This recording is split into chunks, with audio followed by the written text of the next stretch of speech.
Assalamualaikum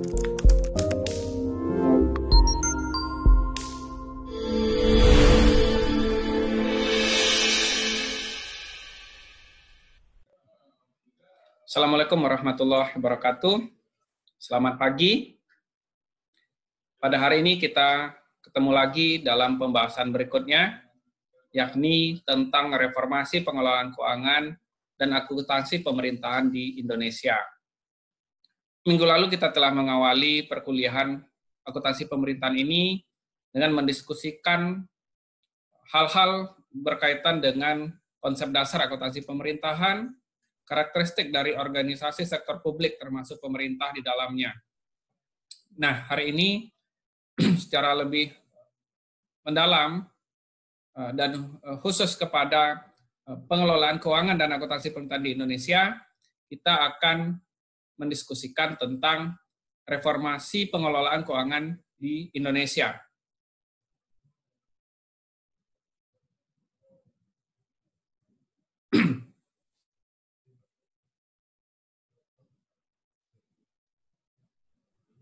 Nah, reformasi pengelolaan keuangan negara dan akuntansi pemerintahan.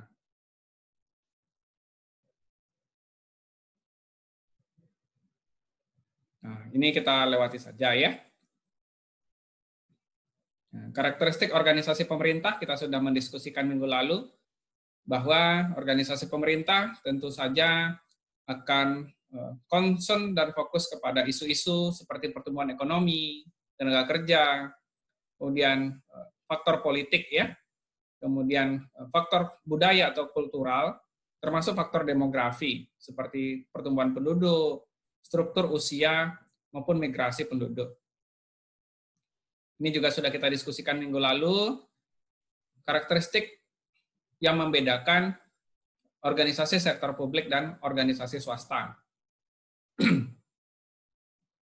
Nah, ini adalah persamaan di antara keduanya. Di antaranya adalah, dua-duanya adalah bagian integral dari sistem perekonomian dari suatu negara. Dua-duanya juga menghadapi isu kelangkaan sumber daya, scarcity ya, sehingga harus 3E, efisien, ekonomis, dan efektif. Kemudian dua-duanya merupakan sebuah entitas yang harus concern dalam proses pengendalian manajemen. Dan pada kesempatan tertentu, kedua-duanya menghasilkan produk yang sama.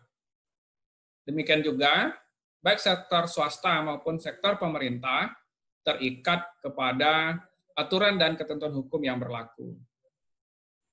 Nah, ini tadi kita sudah sebut, ada 3E, ekonomis, efisiensi, dan keefektifan atau efektivitas. Saya tidak akan mendiskusikan ini. Nah, sekarang kita fokus kepada bagaimana reformasi pengelolaan keuangan negara di Indonesia. Ada beberapa isu yang menjadi landasan dilakukannya reformasi di Indonesia. Isu-isu ini kemudian mendorong pemerintah, para pengambil kebijakan, untuk fokus kepada upaya perbaikan pada sisi pengelolaan keuangan negara, sehingga yang namanya transparansi, akuntabilitas, pertanggungjawaban dapat tercapai secara optimal. Isu-isu tersebut diantaranya adalah, yang pertama beberapa daerah yang memiliki kapasitas fiskal yang tinggi, tetapi ironisnya memiliki IPM. IPM itu Indeks Pembangunan Manusia yang masih rendah. IPM ini adalah indikator umum tentang tingkat kesejahteraan suatu masyarakat pada suatu wilayah tertentu, pada suatu daerah, atau pada suatu negara. Isu lain adalah masalah penyerapan anggaran yang masih belum optimal. Masalah ini menunjukkan terdapatnya quality of budget spending yang masih rendah. Tapi kita harus hati-hati menyikapi ini, meskipun sampai hari ini, dan ini menjadi kritikan pada pemerintah khususnya, dari berbagai pihak, bahwa pemerintah masih fokus kepada isu penyerapan anggaran. Bahwa anggaran yang telah ditetapkan harus bisa terserap secara optimal, sehingga penggunaannya bisa mencapai target yang ditetapkan. Nah, ini memang menjadi hal yang penting, ya. Tetapi quality of budget spending tidak hanya soal serapan anggaran, berapa banyak anggaran yang telah dipakai atau digunakan. Quality of budget spending juga berkaitan dengan isu 3E tadi, seberapa efektif, kemudian seberapa efisien, dan seberapa ekonomis anggaran ini telah digunakan dalam pencapaian input, proses, maupun output. Syukur-syukur sampai ke benefit dan impact. Hal lain yang melandasi reformasi pengelolaan keuangan ini adalah jumlah silpa yang masih relatif besar. Nah, ini meskipun datanya masih data yang lama ya, tahun 2008 misalnya, silpa akumulasian se-Indonesia itu mencapai 48 triliun. Nah, masalahnya adalah silpa ini kemudian diinvestasikan ke dalam sertifikat Bank Indonesia. Sehingga dana yang seharusnya digunakan dalam pelaksanaan program dan kegiatan yang diharapkan mendorong produktivitas pada sektor real, kemudian menjadi tidak termanfaatkan secara optimal. Nah, isu lain yang lebih spesifik ke isu akuntansi adalah masih banyak daerah-daerah, kabupaten, kota, dan provinsi, termasuk kementerian dan lembaga sebagai entitas di pemerintah pusat, yang mendapatkan opini WTP, yang belum mendapatkan opini WTP.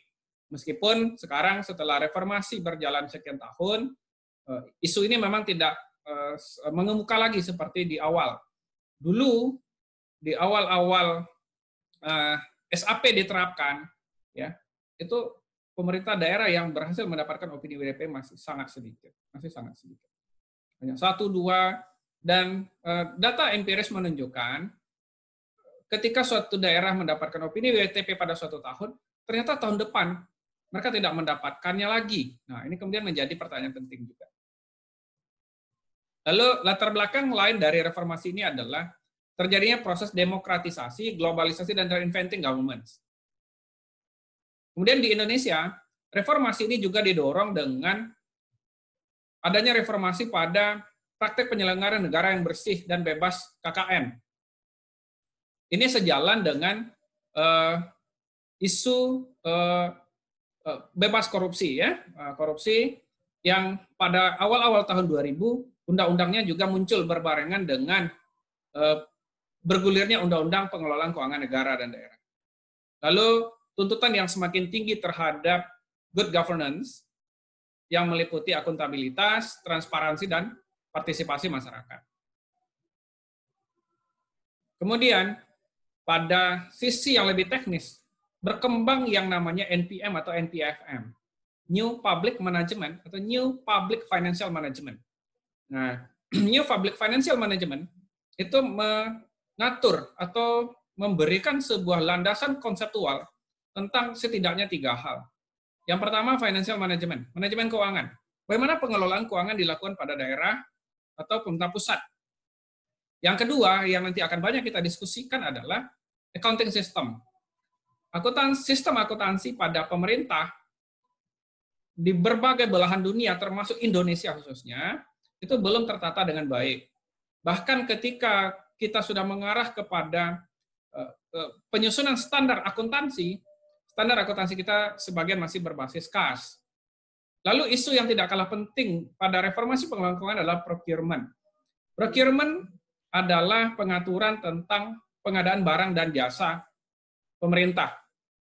Nah, procurement perlu menjadi salah satu aspek yang direform karena banyak data menunjukkan korupsi, kolusi, dan nepotisme yang tadi kita singgung itu terjadi pada wilayah pengadaan barang dan jasa ini. Sehingga procurement menjadi objek yang penting untuk direform juga.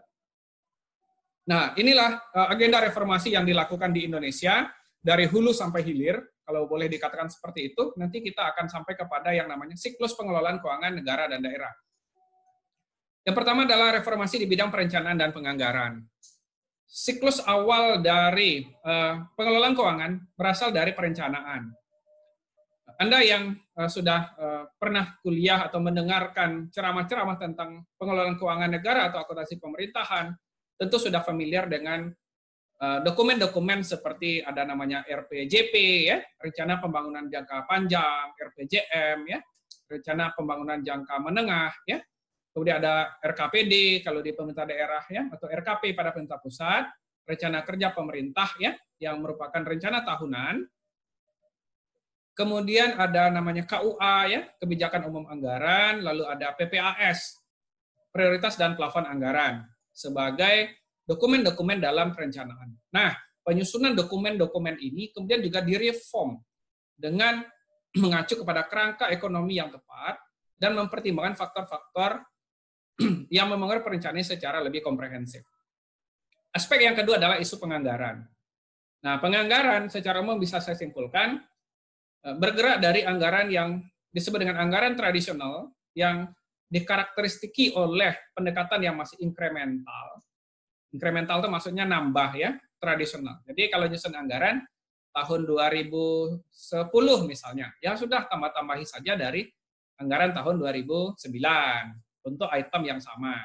Nah, sehingga inkremental ini juga disebut dengan line item. Jadi item anggaran yang sama, lalu tambah lagi besok menyusun lagi anggaran tambah lagi pada item yang sama. Nah, sistem penganggaran seperti ini tidak mempertimbangkan secara seksama dan komprehensif bagaimana capaian yang telah diperoleh pada tahun-tahun sebelumnya, sehingga kemudian bergerak kepada performance based budgeting. Penganggaran berbasis kinerja, yang di dalamnya nanti ada indikator kinerja, ada analisis standar belanja namanya, ada standar pelayanan minimal yang harus diberikan atau dicapai, sehingga penganggaran ini kemudian menjadi terukur. Reformasi berikutnya adalah dalam pelaksanaan anggaran. Secara teknis, pelaksanaan anggaran nanti ada dokumen yang disebut dengan DPA, dokumen pelaksanaan anggaran. Dokumen ini adalah dokumen yang menjadi dasar bagi pemerintah untuk mengeksekusi anggaran yang telah disahkan bersama dengan legislatif. Berikutnya adalah reformasi dalam bidang perbendaharaan, sistem penerimaan dan pembayaran. Secara umum, proses ini nanti akan dikenal dengan istilah penatausahaan, ya. Penatausahaan pengeluaran, penatausahaan pendapatan, ya. Bagaimana itu didokumentasikan secara baik, kemudian dicatat pada pembukuan yang diselenggarakan oleh bendahara, kemudian dipertanggungjawabkan secara periodik. Praktek di Indonesia, pertanggungjawaban ini dilaksanakan secara bulanan. Nanti pada topik-topik berikutnya, kita akan mendiskusikan tentang pertanggungjawaban bendahara dalam konteks penatausahaan. Ada namanya pertanggungjawaban secara fungsional, karena bendahara adalah pejabat fungsional, dan ada pertanggungjawaban secara administratif. Isu reformasi berikutnya adalah pada bidang pengelolaan kas, piutang, barang milik negara, dan kewajiban pemerintah. Pengelolaan kas dan piutang menjadi krusial karena pemerintah dengan keterbatasan kas, ya, maka perlu mengelola kas ini secara lebih seksama. Begitu juga dengan piutang. Piutang di pemerintah yang selama ini ketika akuntansi kita masih berbasis tradisional, tidak ada penyisihan yang wajar atau yang layak yang telah dibuat. Maka piutang pemerintah perlu menjadi concern untuk diperbaiki atau direform. Nah, bagaimana mengelola piutang ini supaya kemudian mampu memberikan kontribusi terhadap aset secara keseluruhan. Berikutnya adalah barang milik negara atau daerah. Reformasi pengelolaan barang itu banyak sekali siklusnya, ya, mulai dari perencanaan kebutuhan, pengadaan, pemanfaatan, kemudian pengamanan, kemudian ada pengadministrasian yang lain seperti namanya penatausahaan barang, ya, kodifikasi dan seterusnya juga perlu menjadi hal yang diperhatikan. Nah, berikutnya adalah reformasi pada bidang akuntansi. Hal ini paling krusial, paling mencolok dapat kita lihat pada kandungan Undang-Undang Nomor 17 Tahun 2003 tentang Keuangan Negara. Pada pasal 30 sampai 36 itu memuat tentang pertanggungjawaban itu harus dalam bentuk akuntansi. Lalu dalam bentuk akuntansi maknanya adalah pertanggungjawaban harus dalam bentuk penyusunan laporan keuangan. Jadi entitas pemerintah wajib untuk menyusun dan menyajikan serta melaporkan laporan keuangan sebagai media pertanggungjawaban penyelenggaraan pengelolaan keuangan negara atau daerah. Reformasi berikutnya pada hilir setelah tadi direncanakan, dianggarkan, kemudian anggarannya disahkan bersama dengan legislatif, ya. Kemudian disusun dokumen yang disebut dengan DPA sebagai landasan agar anggaran dapat dieksekusi atau dilaksanakan, kemudian belanja pendapatan ditagih atau dibayarkan melalui sistem penatausahaan, kemudian dilaporkan dalam laporan akuntansi atau laporan keuangan, maka siklus-siklus tadi, proses tadi perlu diperiksa tentunya atau audit. Nah, audit itu sendiri dengan munculnya 3 undang-undang pada tahun 2003 dan 2004, yang salah satunya adalah tentang pemeriksaan pertanggungjawaban pengelolaan atau penyelenggaraan keuangan negara, juga menjadi salah satu hal yang direformasi. BPK misalnya, yang ketika dulu mengandalkan pemeriksaannya kepada SAP 1995, ketika dianggap tidak memadai dengan dinamika perkembangan yang ada, menyusun yang namanya SPKN. Ya, SPKN ini adalah standar auditan, standar pemeriksaan ya, standar pemeriksaan keuangan negara. Nah, kalau Anda belajar di mata kuliah audit, Anda familiar sekali dengan istilah standar audit ya. Nah, di pemerintah, di kita khususnya di Indonesia, BPK atau entitas lain yang memeriksa keuangan negara harus memedomani standar yang disebut dengan SPKN ini. Dan SPKN dapat dikatakan adalah sebagai buah dari reformasi pengelolaan keuangan dan akuntansi di Indonesia, yang kemudian meliputi reformasi pada aspek pemeriksaan juga. Hal yang tidak kalah penting adalah sistem pengendalian internal atau SPI. Pada tahun 2006 ya atau 2008, pemerintah telah menerbitkan tentang SPIP namanya, ya, sistem pengendalian internal pemerintah. Nah, jadi sudah ada kesadaran bahwa masalah internal control adalah isu yang juga perlu direformasi. Nah, saya kira sebagai pengantar ya tentang reformasi itu sudah memberikan gambaran yang cukup representatif kepada kita ya. Lalu keuangan negara itu apa? Nah, dari definisi yang ada Anda bisa lihat. Keuangan negara bukan hanya soal uang, tapi juga barang. Maka tadi kalau kita kaitkan, reformasi tidak hanya berkaitan dengan pengelolaan uang ya, pengelolaan keuangan, tapi juga berkaitan dengan pengelolaan barang milik negara atau milik daerah. Nah, dari skema ini kita bisa lihat ya, keuangan negara itu ada di mana? Nah, ada di mana? Nah, di skema ini di sisi kiri ada pemerintah, di sisi kanan adalah lembaga pengelola keuangan negara yang dipisahkan istilahnya. Nah, pemerintah itu berjenjang, ada pemerintah pusat ya, termasuk BLU di dalamnya. Pemerintah pusat nanti direpresentasi oleh namanya kementerian atau lembaga ya. Kemudian ada pemerintah provinsi, termasuk BLU. BLU itu adalah Badan Layanan Umum. Kemudian pemerintah pada level kabupaten kota. Dan pada sisi kanan ada lembaga pengelolaan kekayaan negara yang dipisahkan. Nah, bentuk yang paling populer dari lembaga pengelola kekayaan negara atau yang dipisahkan itu adalah BUMN atau BUMD. BUMN atau BUMD. Kemudian ada lembaga moneter, termasuk di dalamnya bank sentral, dan lembaga non-moneter. Nah, bentuk BLU yang paling umum itu adalah rumah sakit. Nah, sekarang Anda mungkin tahu juga, sudah pernah mendengar atau menyaksikan sendiri, rumah sakit di daerah tidak lagi pengelolaan keuangannya menjadi bagian dari dinas kesehatan, misalnya. Tapi sudah dikelola berdasarkan mekanisme tersendiri sebagai badan layanan umum daerah. Ya. Kemudian perguruan tinggi. Perguruan tinggi itu ada 3 bentuk struktur organisasi dalam pengelolaan. Ada namanya satuan kerja. Jadi satuan kerja kita masih menjadi bagian integral dari kementerian. Dalam hal ini Kementerian Pendidikan kalau pendidikan dan kebudayaan kalau sekarang ya. Lalu Kementerian Pendidikan Tinggi namanya, dan Riset dan Teknologi. Nah, kemudian selain sebagai satker atau satuan kerja, ada namanya BLU, Badan Layanan Umum. Nah, Universitas Andalas sejak tahun 2010 sudah menjadi BLU-nya Kementerian Pendidikan Tinggi dan Ristek. Nah, lalu paling atas ada namanya Badan Hukum Pendidikan atau BHP ya. Nah, Unan sekarang menuju ke titik itu, mungkin tahun depan kita sudah menjadi BHP. Nah, di Indonesia contoh yang sudah BHP itu adalah Universitas Gadjah Mada. Jadi itu entitas-entitas yang ada di pemerintah sebagai pengelola keuangan negara.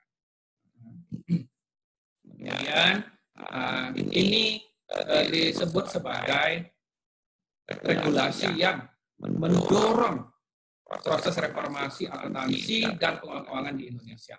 Terbitnya 3 undang-undang ini dianggap sebagai leveragers, ya, pendorong utama yang kemudian mewarnai regulasi-regulasi berikutnya. Di antaranya adalah Undang-Undang tentang Keuangan Negara, Undang-Undang Nomor 17 Tahun 2003, kemudian Undang-Undang tentang Perbendaharaan, dan Undang-Undang Pemeriksaan Pertanggungjawaban Keuangan Negara, Undang-Undang Nomor 15 Tahun 2004. Itu yang saya sebut tadi. Poin 3 itu Anda bisa lihat. Ada Undang-Undang Pemeriksaan yang mencerminkan reform pada sektor pengauditan atau pemeriksaan keuangan negara. Selain ini juga di tahun 2004 ada Undang-Undang Nomor 25 sebenarnya tentang sistem perencanaan pembangunan nasional. Jadi regulasi-regulasi ini ya yang kemudian mewarnai, kemudian melandasi terjadinya reformasi pengelolaan keuangan di Indonesia. Ya. Jadi Undang-Undang Keuangan Negara tadi adalah landasan hukum dalam reformasi pengelolaan keuangan negara dan juga menjadi landasan desentralisasi dan otonomi daerah. Meskipun di tahun 1999 sudah ada Undang-Undang Otonomi atau Undang-Undang Pemda ya, Undang Nomor 22 tahun 1999, tapi itu semakin diperkuat dengan terbitnya Undang-Undang Keuangan Negara. Ini sudah disebut tadi bahwa reformasi ada 3 aspek ya, penyusunan, pelaksanaan, dan pertanggungjawaban ya. Lalu Undang-Undang Perbendaharaan berkaitan dengan pengelolaan dan pertanggungjawaban keuangan negara, termasuk investasi dan kekayaan yang dipisahkan yang ditetapkan dalam APBN dan APBD. Jadi bagaimana perbendaharaan yang di dalamnya tidak hanya mengatur tentang bendahara ya, tapi juga investasi ya, penyertaan modal yang dilakukan oleh pemerintah, termasuk pengelolaan kekayaan yang dipisahkan ya. Ini lingkup-lingkup perbendaharaan, ada pengaset dan tentang, ini laporan pertanggungjawaban tadi sudah saya singgung, termasuk penyelenggaraan akuntansi, undang-undang ini diatur, termasuk penyelesaian kerugian negara atau daerah. Ya.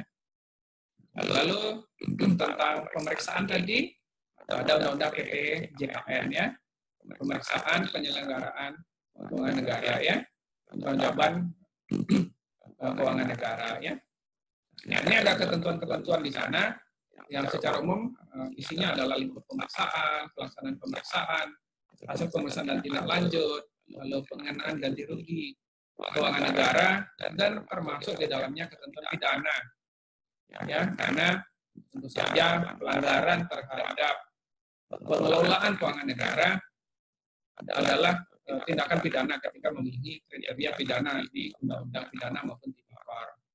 Nah, ini adalah wilayah-wilayah yang tadi direform ya, wilayah-wilayah yang tadi direform. Nah, itu sebagai gambaran umum pengantar reformasi pengelolaan keuangan di Indonesia. Di bagian berikutnya kita akan mendiskusikan reformasi yang khusus membahas tentang bagaimana akuntansi pemerintahan di Indonesia bertransformasi mulai dari terbitnya 3 undang-undang tadi, lalu terbit SAP, standar akuntansi pemerintah, yang menjadi acuan bagi entitas pemerintah dalam menyusun laporan keuangan. Kemudian perkembangannya sampai dengan saat ini, di mana Indonesia telah menerapkan laporan keuangan berbasis aktual, sebagaimana tertuang dalam Peraturan Pemerintah Nomor 71 Tahun 2010 yang implementasinya diperkuat dengan Permendagri Nomor 64 Tahun 2013. Lebih kurang seperti itu pengantar ya, sebagai pengantar reformasi pengelolaan keuangan negara dan daerah di Indonesia. Semoga bermanfaat. Kemudian kita bisa mendiskusikan hal ini ya untuk mendapatkan pemahaman yang lebih utuh tentang bagaimana keuangan negara ini dikelola. Yang perlu kita perlu menjadi perhatian bagi kita bersama adalah bagaimana kita melihat proses reformasi ini berjalan. Ada faktor-faktor yang dulu memicu terjadinya reformasi, lalu reformasi itu sudah dianggap telah dilaksanakan, regulasinya telah dibuat, disusun, telah diimplementasikan. Nah, sekarang PR bagi kita untuk mengevaluasi sejauh mana tujuan reformasi ini telah tercapai dari semua sisi ya. perencanaan, penganggaran, penatausahaan, akuntansi, dan pemeriksaan itu sendiri. Kira-kira demikian sebagai pengantar. Terima kasih atas perhatian Anda. Kita akan bertemu lagi pada sesi pembahasan tentang reformasi akuntansi pemerintahan di Indonesia. Tutup. Assalamualaikum warahmatullahi